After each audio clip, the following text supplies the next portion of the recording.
श्री शिवाय नमस्तु भयम। दोस्तों, जैसा कि आप सभी लोग जानते हैं कि 23 जनवरी 2026 शुक्रवार को पड़ रही है माघ महीने की शुक्ल पक्ष बसंत पंचमी व्रत और सरस्वती पूजा, जो बहुत ही खास है। और दोस्तों, ये वो तिथि है जो कि माघ महीने में शुक्रवार को पड़ रही है, तो इस दिन का महत्व और भी अधिक बढ़ जाता है।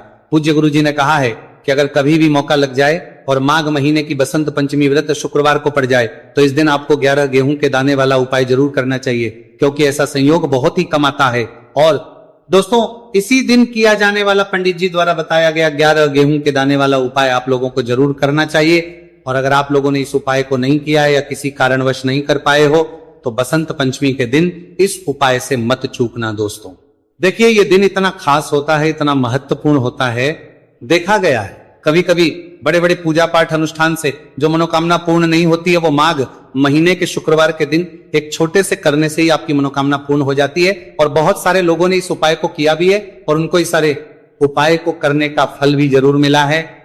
अगर आप लोग भी इस उपाय को बसंत पंचमी के दिन करना चाहते हैं तो आप इस उपाय को पहले अच्छे से समझ लेना, सुन लेना, उसके बाद करना। आपको इस उपाय का फल जरूर मिलेगा। देखना, आपकी सभी मनोकामनाएं पूरी हो जाएंगी।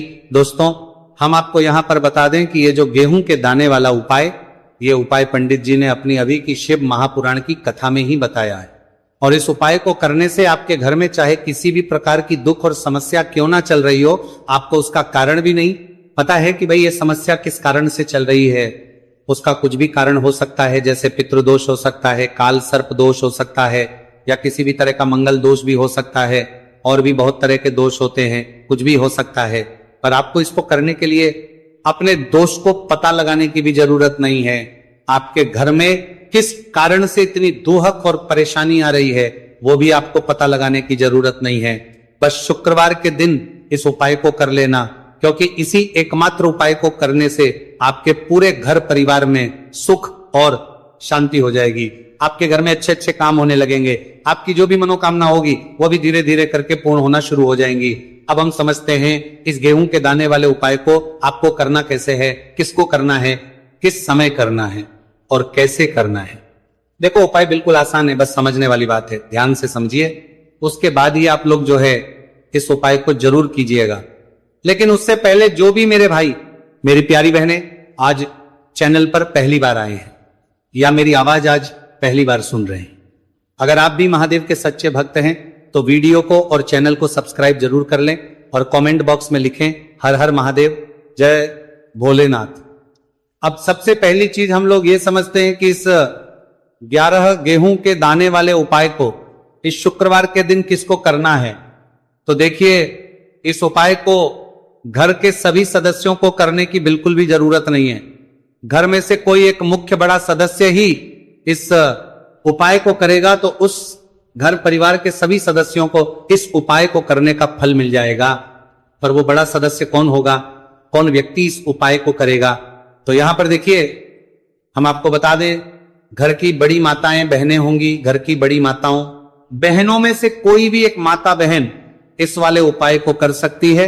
अपने पूरे घर परिवार के लिए घर में सभी सदस्यों को इस उपाय को करने की जरूरत नहीं है। मात्र घर की जो बड़ी माताएं बहनें हैं उनमें से कोई भी एक माता बहन इस वाले उपाय को करेगी तो उसके घर परिवार के पूरे सदस्यों को इस उपाय का फल मिलेगा। अगर किसी कारणवश माताएं बहनें घर में उपस्थित ना हो या वो इस उपाय को कर रही हो, कुछ दिक्कत हो, तो भाई उस जगह पर फिर घर का कोई बड़ा व्यक्ति भी इस उपाय को कर सकता है। माताओं बहनों के कहने का मतलब यह था कि माताएं बहनें घर की लक्ष्मी होती है। जब घर की लक्ष्मी कोई उपाय करती है तो निश्चित ही भगवान शिव जी बहुत जल्दी प्रसन्न होते हैं और उपाय का फल में बहुत जल्दी और बहुत बड़ा करके भी यहां पर देते हैं। तो आप लोग ये बात समझ गए होंगे। अब हम ये बात समझते हैं इस वाले उपाय को हमें करना किस समय है।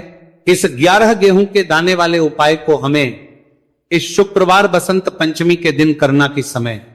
तो देखिए, इस उपाय को करने का जो समय है शाम का समय है। अब देखिए, यहां पर हम मुख्य रूप से सुबह का समय नहीं बोलेंगे, क्योंकि देखिए ये जो नया साल है और आप सभी लोग जानते हैं इसका शाम का जो समय होता है ना, इस दिन भगवान शिव और माता पार्वती जी का सबसे प्रिय दिन होता है। तो आप लोग इस गेहूं के दाने वाले उपाय को शाम के समय में कर सकते हो। और देखो, अगर सुबह करोगे तो आप 8 बजे से 11 बजे के मध्य उपाय को कर सकते हो। और देखो, अगर शाम के समय कर रहे हो तो इस दिन जरूर शाम के समय का ध्यान रखना कि रात के 6 बजे से लेकर 7 बजे के बीच में अगर आप इस उपाय को कर सकते हो तो बिल्कुल कर दी लेना, पूरी कोशिश करना, आपको उपाय का फल जरूर मिलेगा। ये बात आपको समझ आ गई। अब बात करते हैं उपाय की। देखो गुरुजी ने कहा है कि अगर शुक्रवार के दिन बसंत पंचमी व्रत पड़ जाए तो इस दिन आपको 11 गेहूं के दाने वाला तो अवश्य ही करना चाहिए। देखो ये उपाय, यदि आपके जीवन में कर्जा बहुत अधिक है, आपके जीवन में संकट बहुत अधिक रहते हैं, आपके ऊपर बहुत अधिक विपदा आ रही है, बार बार आपको अपने व्यापार में और अपने धन में हानि देखने को मिल रही है, यानी कि आपको प्रत्येक कार्य में हानि हो रही है, तो बार बार अपनी विपदा आ रही है, तो मंत नाम अमर, बार बार अपनी विपदा आ रही है, आपको ये उपाय करना चाहिए। देखिए इस उपाय के लिए आपको 11 गेहूं के दाने आपको लेने हैं, ठीक है।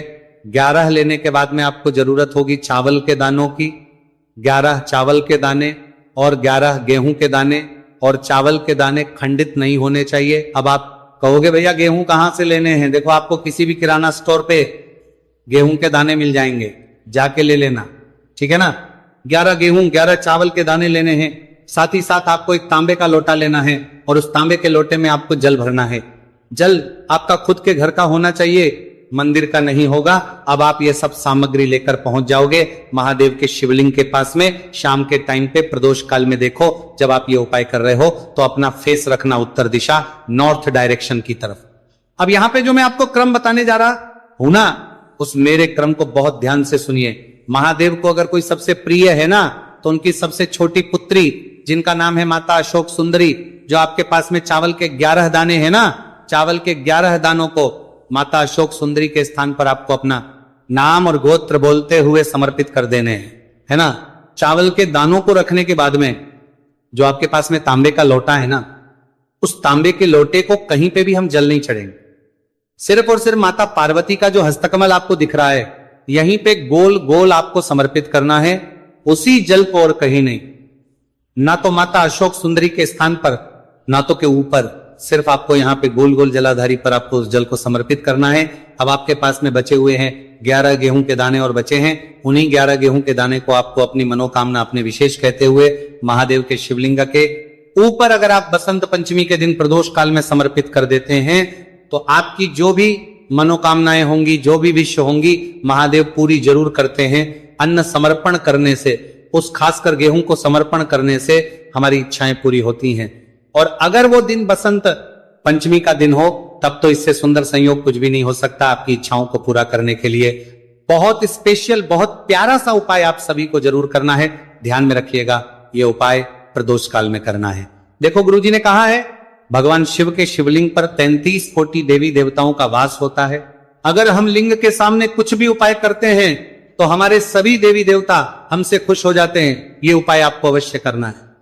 देखो सुबह के टाइम नहीं कर सकते, ठीक है। अब बात करते हैं अगले उपाय की। देखिए इस उपाय के लिए आपको 2 दीपक लेने होंगे। दोनों ही दीपक आप मिट्टी के भी ले सकते हैं और दोनों ही दीपक आप शुद्ध आटा मढ़कर उनके भी तैयार कर सकते हैं।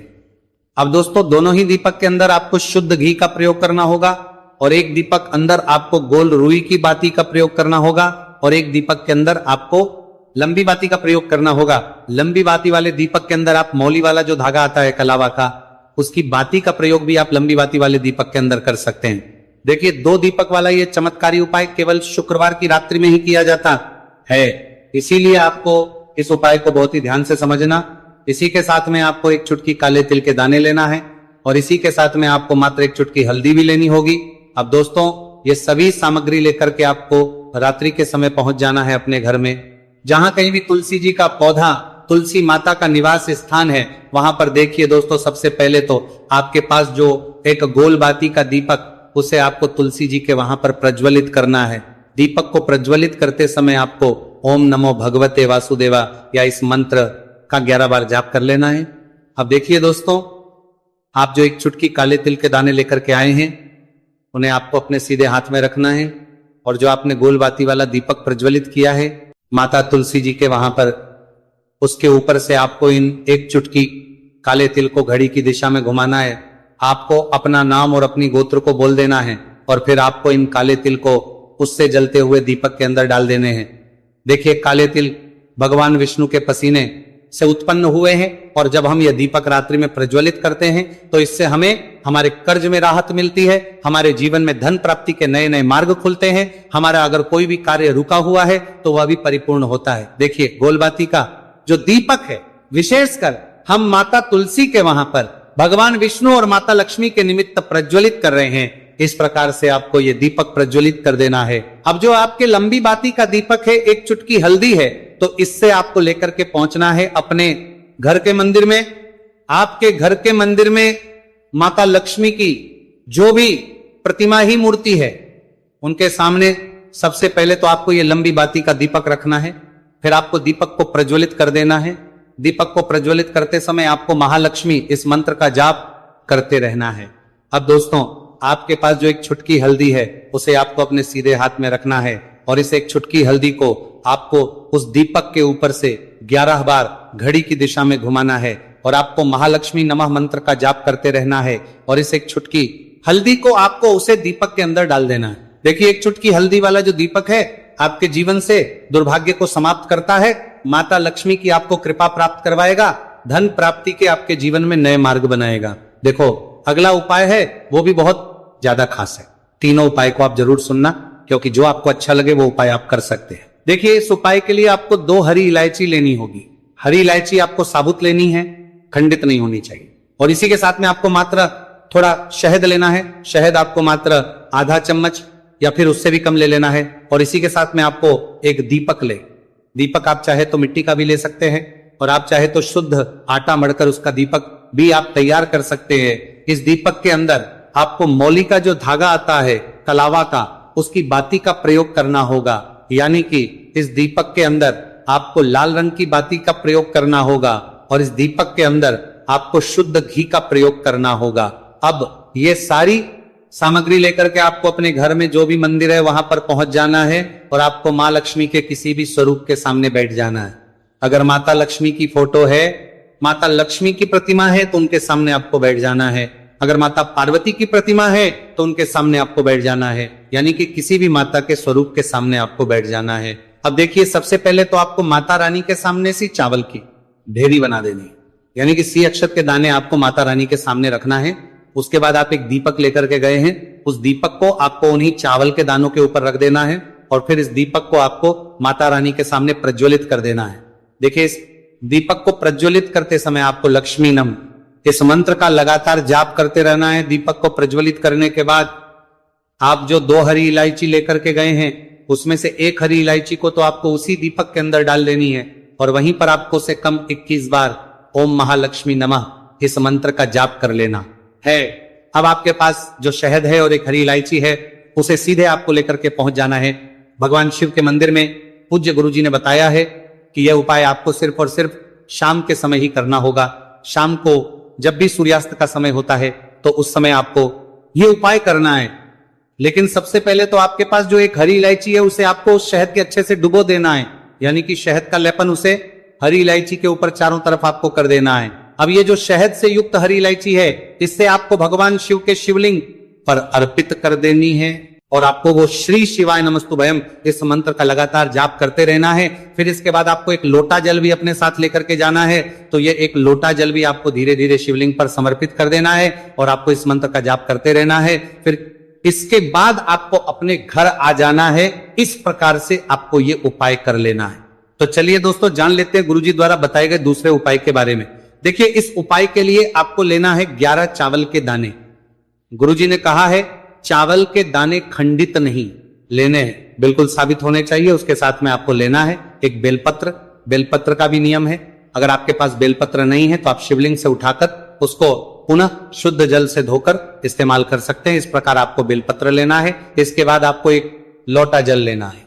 अब ये सब सामग्री लेकर आपको जाना है महादेव के मंदिर में। देखो, अब आपको उत्तर साइड में खड़े हो जाना है, और सबसे पहले आपको एक बेलपत्र अपने हाथ पर और 11 चावल दाने रखकर शिवलिंग के ऊपर अपना नाम और गोत्र बोलते हुए समर्पित कर देना है, और काल लगातार जाप करना है। अब आपको जो 1 लोटा जल साथ में लेकर आए थे, उसे धीरे धीरे बेलपत्र और चावल दाने के ठीक ऊपर आपको समर्पित करते जाना है, और शिव पुराण के मूल मंत्र श्री शिवी का 11 बार जाप करना है, और अपनी मनोकामना बोलते जाना है। देखो, बस छोटा सा उपाय करना है, देखना एक दिन आपके सब काम बनने लग जाएंगे। गुरुजी का बहुत ही विशेष उपाय है। चलते हैं तीसरे उपाय के। देखिए, देखो, इस उपाय के लिए आपको लेना है एक गोलबाती का दीपक। आप चाहे तो मिट्टी का ले सकते हैं या फिर घर से शुद्ध आटा मढ़कर उसका दीपक आप तैयार कर सकते हैं। इसके बाद आपको लेना है शुद्ध गाय का घी। अगर वो नहीं है तो कोई भी देसी घी इस्तेमाल कर सकते हैं, जिससे आपको दीपक प्रज्वलित करना है। देखो, अब ये सब सामग्री लेकर आपको जाना है प्रदोष काल में आपके घर पर तुलसी जी के घेरे के पास में। देखो, ये उपाय तो आपको अवश्य करना है। देखो, वहां पहुंच सबसे पहले वो दीपक आपको प्रज्वलित कर देना है और ओम नमो भगवते वासुदेवाय नमः का 11 बार जाप करना है। उसके बाद आपको अपने सीधे हाथ में थोड़ी हल्दी लेकर उस दीपक में अपना नाम और गोत्र बोलते हुए डाल देना है। उसके बाद माता लक्ष्मी से आपको प्रार्थना करना है कि हे महालक्ष्मी, हमारी सभी दुख तकलीफों को दूर करो। हे महादेव, हमारे सब दुख कष्टों को खत्म करो। इस भावना से आपको ये उपाय